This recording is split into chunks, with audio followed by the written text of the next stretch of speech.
Quick question before we start: when your kid melts down in the middle of a grocery store, what's the first thing you actually do? Now hold that answer in your head, because by the end of this video, there's a decent chance it'll change.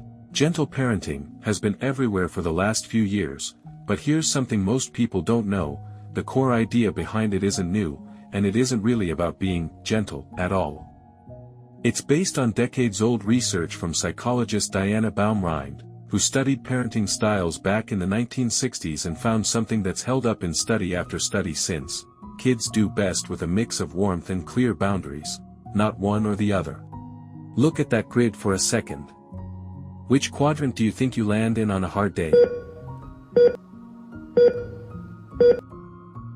Not your best day, your Tuesday, at 6 p.m. day. Here's the first thing research keeps correcting: warmth doesn't mean no rules. A lot of us hear connection-based parenting and think it means never saying no.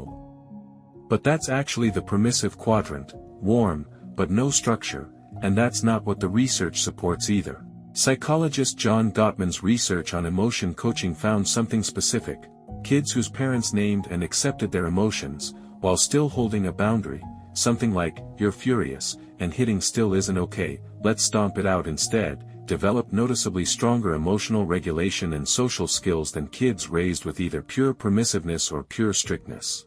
So the boundary doesn't go away. It just gets delivered differently. Rule number 2. Be honest: when you're exhausted, which side of that screen do you usually end up on?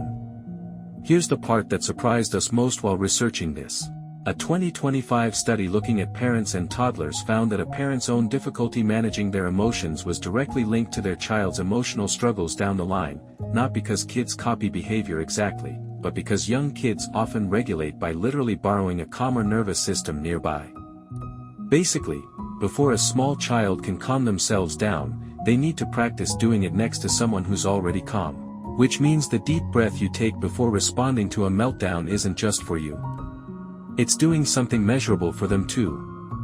So next time you feel your own heart rate spike during a tantrum, that pause you take isn't wasted time. It's the actual intervention.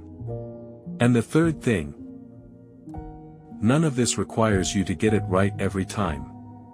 The research on parenting styles isn't measuring perfect moments, it's measuring patterns over years.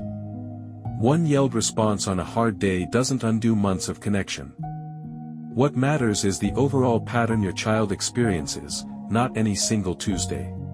So here's what we'd actually ask you to do: think back to that first question: what you do when your kid melts down. Pick just one small shift from this video to try this week. Not all 3. Just one. Tell us in the comments which one you're going to try. We genuinely read them, and it helps us know what to cover next.